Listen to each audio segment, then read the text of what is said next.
Hello, good evening, and welcome to the first live stream of 2022.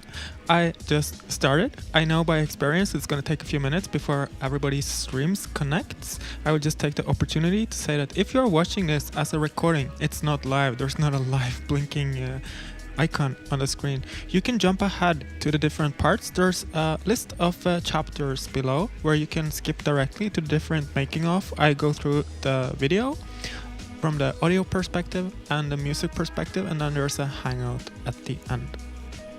So for now I'm just gonna say good evening and welcome to everybody. There's a bunch of people on Zoom. There's Akana and Gia and Alex and Michael and Chris and Thomas and 2 copies of me. I'm testing with another camera that is showing me from 2 different angles. Let's see how the Konbanwa. Oh no, I'm missing the New Year's, the new Sylvester. Oh dear. Oh, poor me. I only have Charlotte.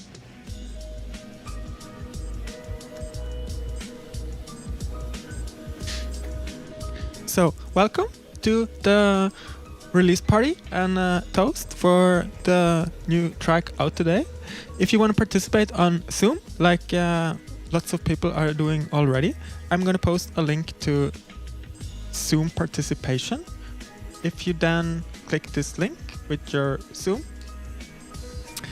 you will show up on the screen behind me in the different rooms. We will visit a few rooms throughout the evening, like the messy kitchen. Maybe tonight is a good room for a new format for live streams.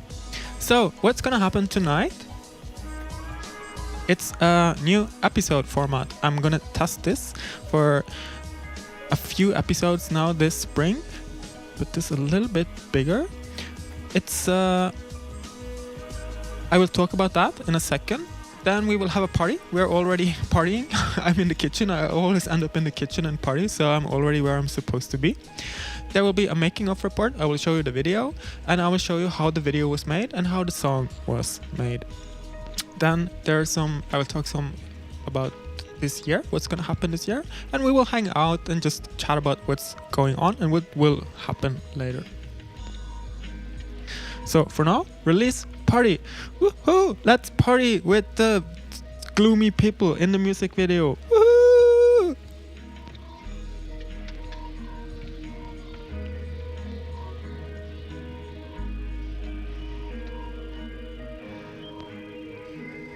So at first I will have a competition and say hello to everybody on YouTube. And you probably have noticed, or who has not noticed, or who noticed, there's a typo in the track on Spotify. I didn't notice until today, but the first person who can tell me what is the typo gets a request for the next concert live stream. So now I'm excited to see who has noticed there's a horrible typo in Spotify, or actually everywhere. So while we are waiting for people to notice, I will say hello to Lars and Per and David and Thomas and Irinso and Torova and Leronel and Pierre. Bonsoir. Good evening everybody and welcome to the live stream. Thomas, is that an L and an E? It looks like Thomas was the first person to like. Yes, absolutely. Thomas, you got it. Very good. I didn't see it myself until today when I saw it in Spotify, because I work on such a big screen and the fonts in the artist tools are so, the L and the I are so close that I actually couldn't see that I was like, there's just a pixel supposed to be between the top. Pew! So well, enjoy the wrongly spelled track for a few weeks until it gets corrected in all services. And Thomas, you have a request for the concert, next live stream concert, as is at the moment May 5th. So you have some time to think about it. Please remind me, because I'm gonna forget about it. Anyway, it's a release party and a music video, so let's look at the music video. Oops. Turn off the background music.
So that's it.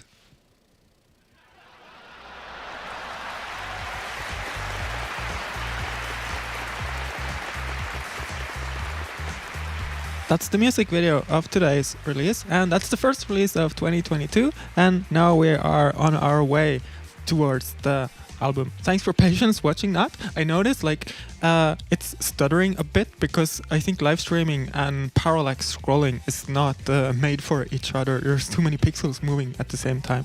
Anyway, quickly, I just want to say before I check in with the comments that I'm gonna make this big. This was funded. I could finally work for a full month or more, like 6 weeks I spent on the song and the video, or not just the album, but a big part of that block of time was spent on working on the song, and that's thanks to all of your donations and your Patreon membership. So thanks a lot for that. It's funded by monthly Patreon supporters and all of the donations that came in over the last 18 months. So thanks I'm gonna say hi to everybody on YouTube who's also shown up while we started. There's Michael P and Katyasu and Falcon. I think I've seen all of you, and the Russian Cyrillic alphabet. Hello to you guys also. I just suck at reading. I don't know how to pronounce your names, but I'm very happy to have you guys here. Pea and Tyler, Mona Cecilia. Hello, good evening, everybody. So we had a Patreon rehearsal for this live stream yesterday, and Tove had a really good observation at the very far end. Thank you, Tove. About like what is the, in a minute I will go through how this is technically done, but what is the background of this? Like what am I thinking about, and what is my influences? So I'm always a little bit not scared, but I'm careful in saying what I don't want to explain this. But I can tell you what was in my head while I was creating this, and what is in my head now for the album. I can now speak about this song. I know that when I was working on this song over the last 6 weeks, what was often in my head, both in kind of like what I'm seeking out in literature and in articles and what I'm researching for my own, is like this the phenomena of doom scrolling or this cyber craving. Like I think we all can recognize this need to always have a device and kind of engaging with the device on a website or an app or whatever, and how the attention algorithms are everything online is made to capture your attention and keep you there. And at the same time, I'm inspired by the parallax scrolling of like 80s and 90s video games, which was something similar, you know? It was a wall, it was endlessly scrolling to the right. There was no end to it. Like, of course you came to a boss battle at the end, but then you came to a new level.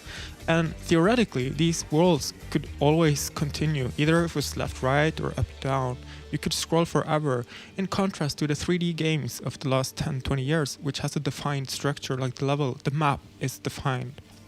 And also I'm thinking a lot about retrofuturism, pixel art, and I'm not going to use the word that Mr. Zuckerberg came up with, but I think a lot about VR and virtual futures. I'm combining all of these things.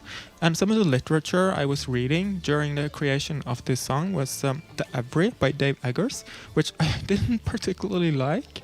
That disappointed me because I really loved The Circle, or Just Circle, I can't remember, which is kind of a parody or sarcasm around the Silicon Valley startup tech culture and big tech companies.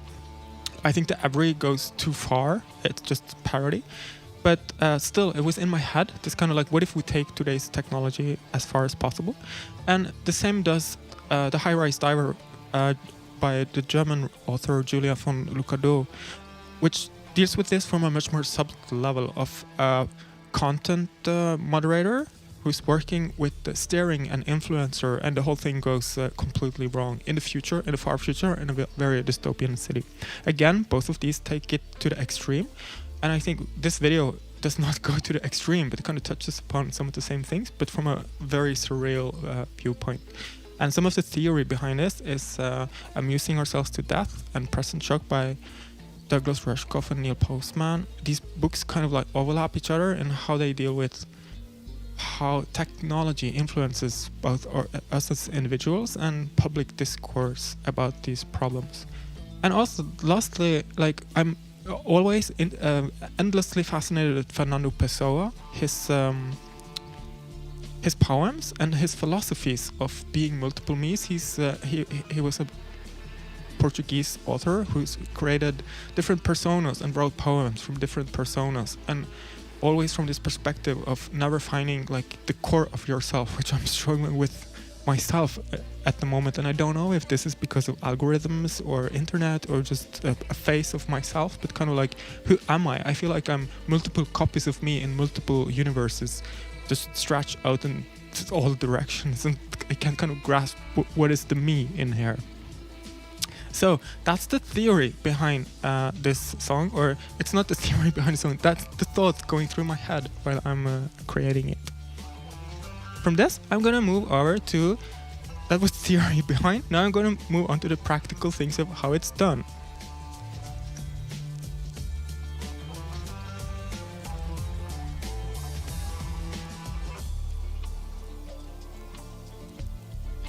Put me like that.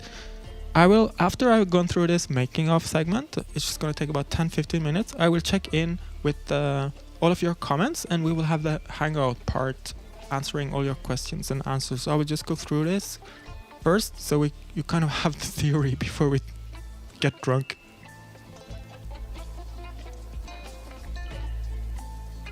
So this is what the final project looks like in Logic. I will play that for you later. But first, I'm gonna show you an early sketch, like the very first sketch I had for this song. That should start playing in a second. No, it plays from. So here's the very first sketch, and this is the final project. So now you're gonna listen to the very first sketch.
And by now, all of the elements that's in the song is established. From here on out, I'm just improvising with the banjo kind of koto sound.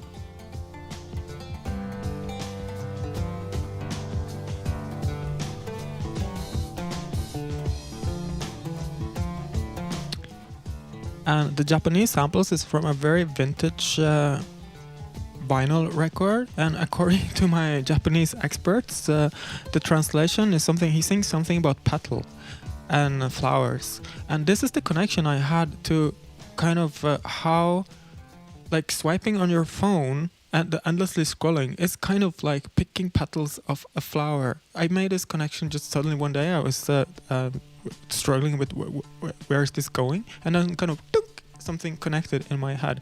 I took out the vocals, I dropped them, but that was the connection who brought the kind of endlessly swiping person. So that here you have the final project in Logic, which is a bit more organized now, and at the top you have the blue, all the blue segments is drums and percussion. Then the orange is vinyl samples, the purple is bass, and the yellow is guitar and orchestra at the bottom. I will go through each segment quite quickly, so you just hear each element by its own. Here's the detail of the arrangement, and now I'm gonna play the beats for you.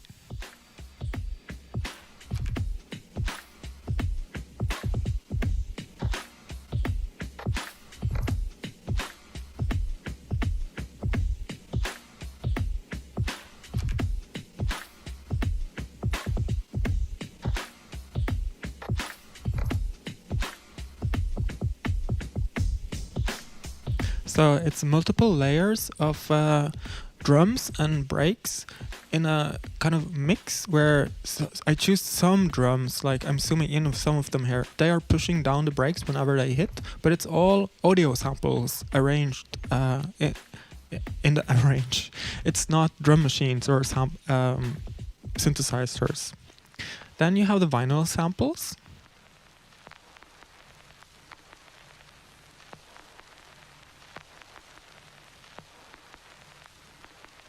Which sounds a bit like it's random, but I actually have a pattern to it. I established the rhythm of the song once they are introduced, and it hits on the snare.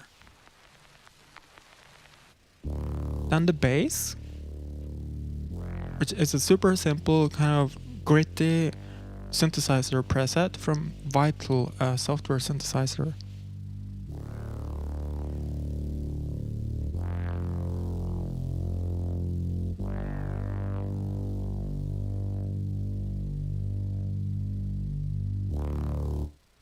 And then for the transition, I add a piano to kind of just fatten out the tones. And towards the end, I add one more soft synth, layering on top a kind of similar sound, but just the high frequencies to make it more sharp.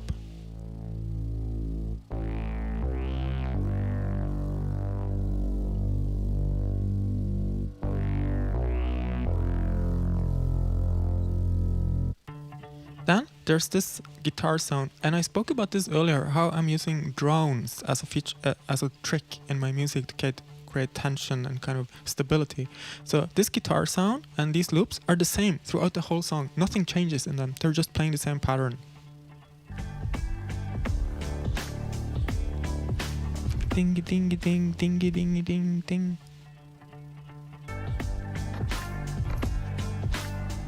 So everything else in the song is moving up and down in different melodic structures, but this keeps kind of like a tension and then works like a drone in the music. Then you have the orchestra, which is also quite simple. You have the guitar and the coda.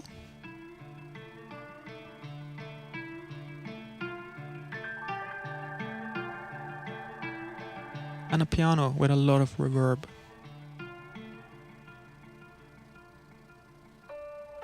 And I remove all the bottom frequencies of the piano, so you just hear kind of like the very high tones, which makes it sound like a phone alert or something, like a device sound. The guitar is this sound in the left channel and this one in the right channel.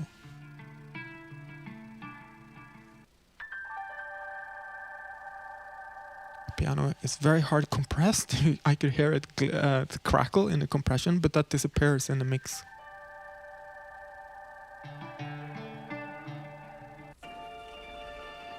Then you have the pads, the high pads, and a low pad that also works like a drone. They just keep the same tone. And a choir for the chorus parts.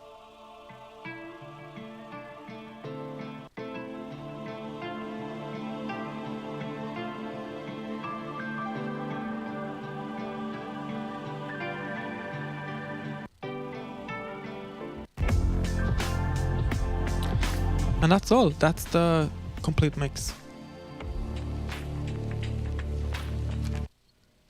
So from the audio, I'm gonna go over to a making of the video.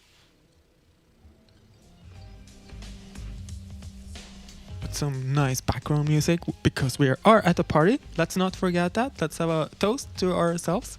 Put up the comments and I see you. I know you're there. I'm following the comments as I'm going through this. I will catch up with the comments in a second.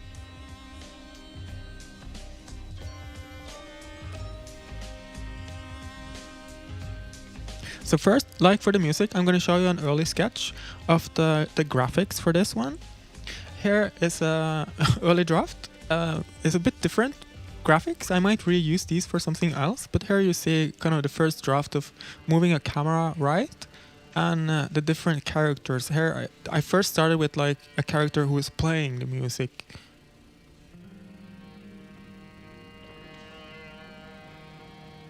And this is the end result. Here you can compare, kind of see, there's a very different texture. I'm still working a lot with moss and kind of creatures in the moss. But the end result looks much more retro-ish. And how to make this, I'm gonna quickly take you step by step through how this is made. I think that's the quickest way to actually realize how it's built. Instead of like going into a project, I will take you through the process of creating one. So this is the end result I'm gonna move towards, but very roughly, just so you see the technology and the technique of how to do it.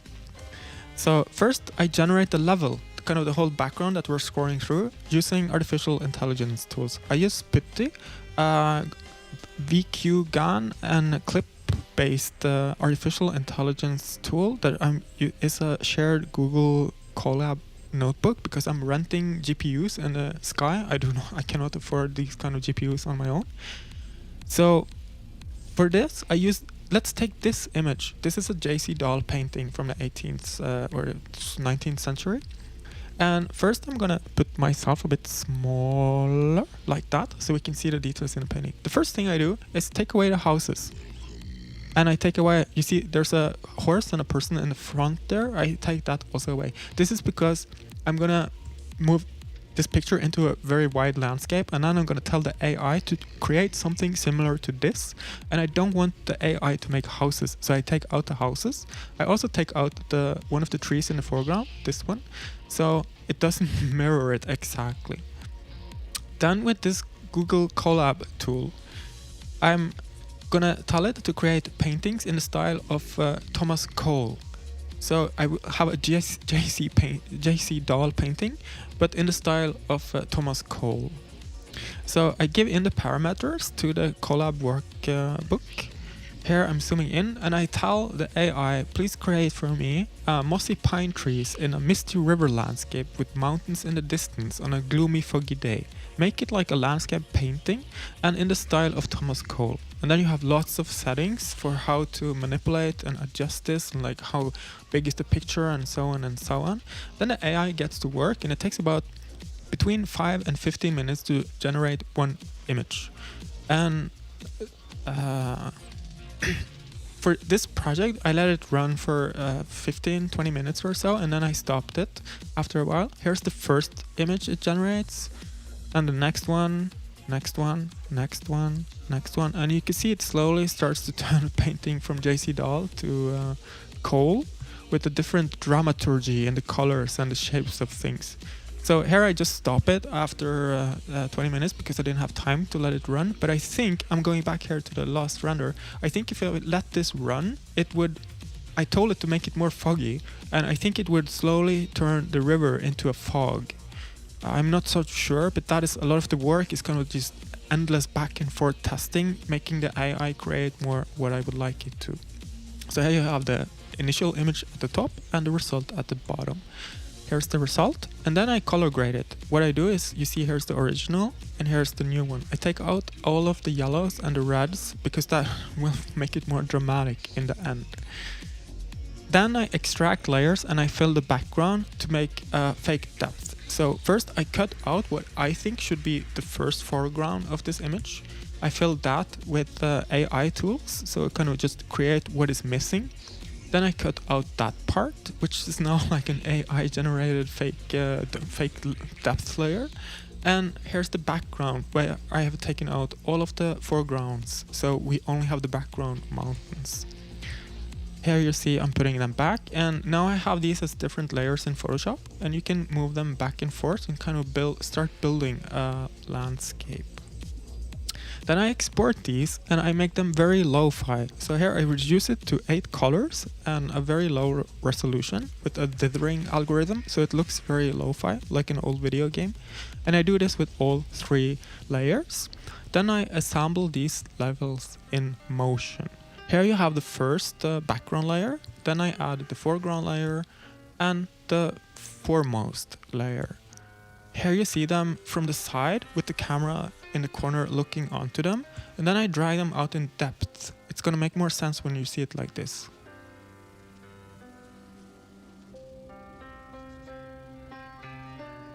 So here you have a fake 3D world, and I extend that to make it longer, just for a quick fix, and that makes it possible. When I now move the camera left and right, it looks like that the different layers are in different depths in the image. So by moving the camera left and right or in and out, it kind of gives you a fake sense of 3 dimensions, but you can't go too far in any direction, then the illusion breaks. So what I do, I animate the camera with behaviors. So there's a behavior moving the camera to the right, and then there are behaviors to dolly the camera in to focus on something in the landscape, or slowly slide back out. Here you see the same behavior from another angle. Just need to find a good angle, like there. And then this is the same video, just now you see where the camera is moving. It's moving in at the same time as moving to the right, focusing on one part, and then it's zooming back out. Here are the levels of the real music video. My computer is not strong enough to show you how it works at the same time as live streaming. So that will have to be later when I have a more powerful computer. Here's just still images that kind of shows you how the different levels are made in the final music video. Then of course you need an actor, and I can't afford good actors, so I have to hide a very bad actor behind lots of costumes and VR glasses. And I do lots of takes. I have to be very careful to not step over that white line in front of my feet. And this is of course sped up because I just do lots of different takes. Since I can't see myself while doing this, I just try lots of different things and then I end up using one of them. Like here is the end result of that experiment. And here it is in a lo-fi version that I'm using in the video. And the same for the DJ guy, or the DJ version of this person. Just lots of different messing around with the equipment, and then at the end I end up with like this, and in a lo-fi version. Then inserting these people into the final animation. Here I just dropped the GIF of this person into the image. Then I grade that person. That's possibly not noticeable for you what I did right there. But like this, now the image is totally graded, so he looks a bit more integrated into the graphics. I'm going 2 steps back. Here he looks a bit like a montage, but now here he looks a bit more integrated into the image.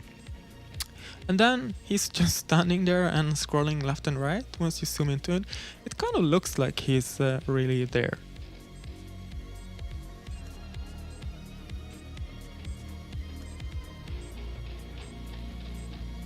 And also there's room for the DJ guy up there to the right.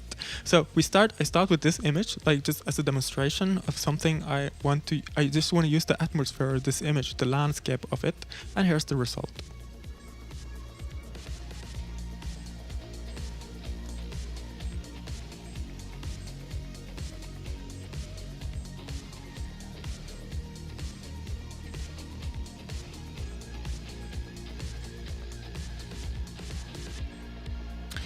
So that's it, and I'm now gonna show you the full music video. Now you know how it's made, and while I'm playing you the video for the last time, I'm gonna check in with the comments for the Hangout part that starts after the video.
thank you so much for fake applause and once more for the video. And thanks for all your comments. I've been reading through them now while I was looking at the video. And thanks, Michael, for signing up to Patreon. That's so cool to see happening during the live stream. I also saw your comment about Middle Earth up above. That is true. Fantasy paintings was quite an inspiration for some of these environments.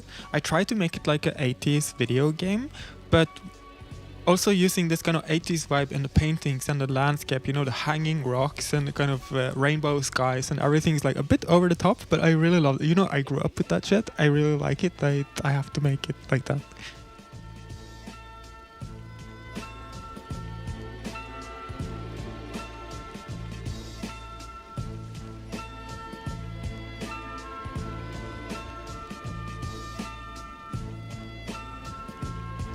Yeah, errands. So I was out biking today, some errands, and wow, I felt like spring in the air in February already. It's just like early February, but I can feel like, wow, the summer is coming, and it's a bit more light every day. I feel really like a bit more energy, maybe also particularly because I've spent like 6 weeks. The last live stream was in the beginning of December, so almost 7 or 8 weeks or something.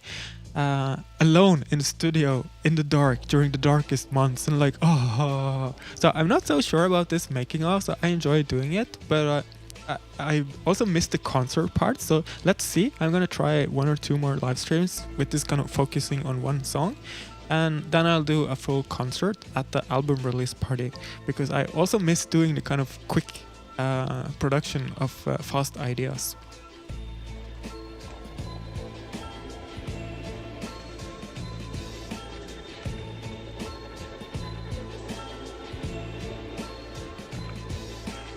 So quickly now, after showing you the video, and this was like me working for 6 weeks, not only on this video, I'm also working on the album. So in 3 or 4 weeks, the next song and video comes, and in another 3 weeks, another song and video comes, and then it's May and the full album will arrive.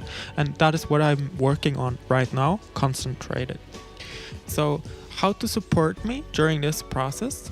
I will quickly just tell you how my setup is, how is my finances. It's kind of 5 different legs I'm standing on. It's direct support, which is what comes from you guys.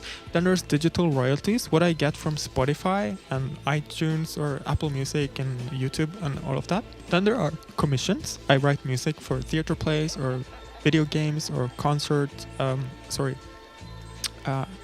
Concert works for orchestras and stuff like this, live concerts, and public funding. The last 3 ones are a bit dead right now because of the pandemic, and it's gonna take some time before they are back. So in that context, how you can support me and help, like if you enjoy what I'm doing, you can make sure more of it comes by actively supporting me, either with a Patreon membership, which gives me a stable income and gives you monthly insight into that process. Did I write? No, I didn't write about that. But you can also support me directly with a one-time PayPal and Vips. Many of you do this, and this is kind of works like kind of event income. Whenever I do a big concert or a live stream season finale, then it tends to be a lot of donations. So I've learned over time that you guys appreciate me doing live stuff, and that's a way for you to support it, like buying a ticket to the live streams. You can also support me on streaming by simply liking the songs and put them on a playlist, because the algorithms notice, and then I rise higher and I will be recommended to other people, and I will survive on more royalties. Or you can download from Bandcamp, or you can buy the merchandise. And of course, we have the big evil social media. It does help if you click like or share or engage with the shit I post on social media, because if the algorithms, again, if they see that people engage with it, the algorithm thinks that, oh, people like this, and then they will show it to other people. So if you do that, I know it sucks. I do it with friends. I'm like, yes, I like your things. So the ways you can do this is different support. I'm gonna post the stuff for you in comments right now. Beep, beep. That looked a bit messy, but you can click the links. I'm gonna post it nicer. PayPal. and Patreon. This is not only for you guys tonight, this is also people watch these streams later, and a bunch, like often more of the donations come in later from people watching the streams at a different point of time. You can of course buy merchandise from my excellent merchandise store at Threadless, and that's it for the upsell and merchandise. Let's go to the kitchen because that's where the coolest part of the party is.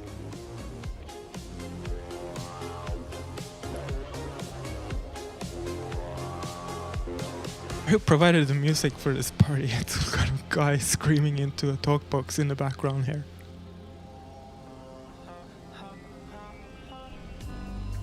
Wow, I had a trackball mouse like that on the background screen for Marcus. The trackball mouse. Do you mean like something here? There's a trackball. Oh yeah, I know what you mean. Like with the thumb or something. I remember. Whoa, I never used one. Let's go back to the kitchen while I review your comments. Oh, Thomas, good question. The current Spotify debacle. Oh yes, I'm thinking a lot about that. I have so many comments or opinions about it, and but I always end up like it's very different. I would like to be Neil Young. I would like to have 1 billion fans, and I would like to be able to charge 1,000 NOK or 100 euros per concert and have sold out big venues. Then I wouldn't worry so much about Spotify income. But Spotify income is quite important to me. I really enjoy his kind of... I'm putting a stand against misinformation on Spotify. And I think there's an important thing here. Spotify actually bought Joe Rogan's podcast. So they put money on it. It's not like they are providing a platform for people to say their opinion. Like, I think Spotify should not censor anything at all. It should be a platform for musicians to put out their music. But once they buy, and specifically buy exclusive rights to something and present it on their platform, that's kind of like they're buying that content. So I would like to be a rich artist and do the same thing as Neil Young, but I'm not. Spotify is a critical part of my income. I'm kind of caught between two, like multiple evils here. I have thought about like, should I just stop my music for a month, like do a demo against it, or I don't know. I really don't know. There's also the thing of like, should I take a political stand? I won't, because I'm not a political creature and I don't want my art to be political. But I think it's very important. I really respect what Neil Young and Patti Smith is doing. I wish I could do the same. And I think this problem is just going to get bigger and bigger with big tech platforms and morals, and I really don't know what to think about it. My current modus of operandi, or how I'm gonna approach this, I will protest against the system from the inside, like I just did. This music video is kind of like I'm dealing with the problems of attention algorithms and social media and digital devices, and I use the platforms to spread that message. So I feel a little bit, I wouldn't say content, but kind of like, that's interesting. I'm criticizing the system from the inside. That's what I tell myself. But I mean, I'm also using the system. I don't know. What do you guys think about this? What is your opinions on the situation?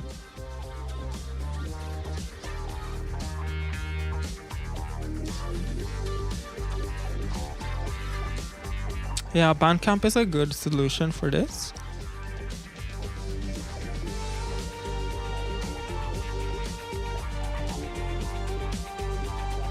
I know there's some latency in the system from when I say something until I see comments, so I'm gonna quickly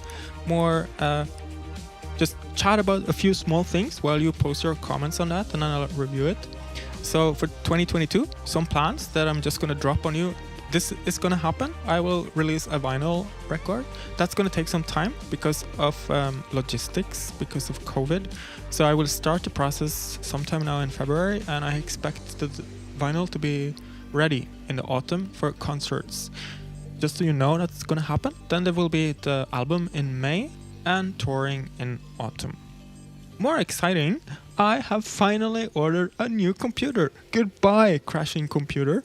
And but it doesn't deliver. I ordered it, and with great assistance from somebody special that I'm very glad for watching right now. But delivery is in April, and earlier this week I had a nightmare that I got an email from Apple that said, "We're sorry, but your laptop won't arrive until August." Such a horrible nightmare. I need this computer delivered for April because I have a commission. I will create music for a festival at the end of May, and I also will do the live stream full concert in May. And my hope is that I have this computer for this live stream and this production, so I have a system that does no longer crash.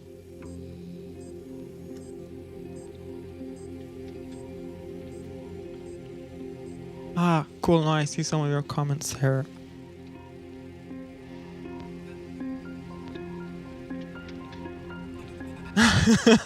Great comment, Thomas. Well, dystopian is not political.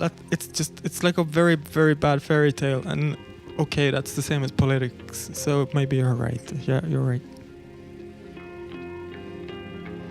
Chris, you're right. I think, or that's the tricky thing. I am so dependent on, like, the way to reach most of my listeners is through these technical platforms. I think once I can get rid of them, I could be more courageous in my stand. Thomas, the Apple Music gives me the best income per stream. Yes, it's 1984. I think we're slowly moving into a 1984 future, but it's so comfortable, you know. We're having great fun going into that future, and everything's pretty and beautiful, and your shiny new device, and you can connect to so many things, and your car arrives and your food arrives, and it's a beautiful, beautiful place where everything works. But is it really?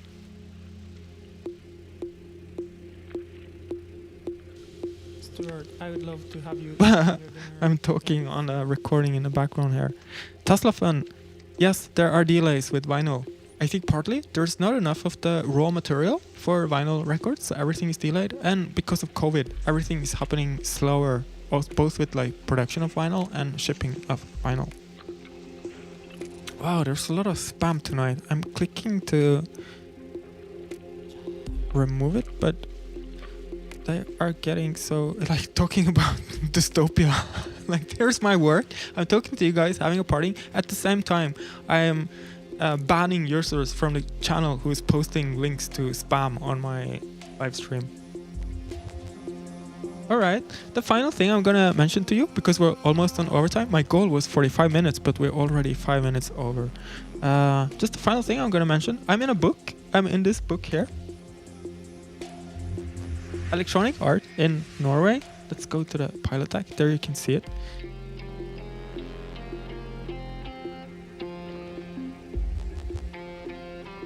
Here you can see my pages. You can see through them because it's my green screen project. Here you see it better. So it shows you my green screen project, which I did for an art platform a few years ago. So this is a book about electronic art in Norway over the last 20-30 years or so. I'm very proud to be in this, and you can read more about that on Patreon. It's a public post on Patreon. Then we are woohoo! We are at the very end of this live stream. This has been a fantastic evening with you guys. I'm a bit over time, so I'm gonna wrap it up. There's no scroll tonight, just kind of me blabbering on. That the next stream is gonna be on March 3, I think. Maybe 1 week earlier. It depends a bit on my schedule. How quickly will I finish the next song? Then March 24, April 13, and May 5th. This is the schedule. But now, you guys should all go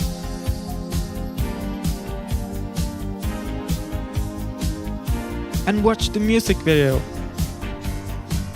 Oh, I posted that in the links. Go there, click like, share it with all of your friends, and make people watch that Kill the System from Within. Like, it's a beautiful video that makes you like it until you realize, oh no, it's all falling apart. Woohoo!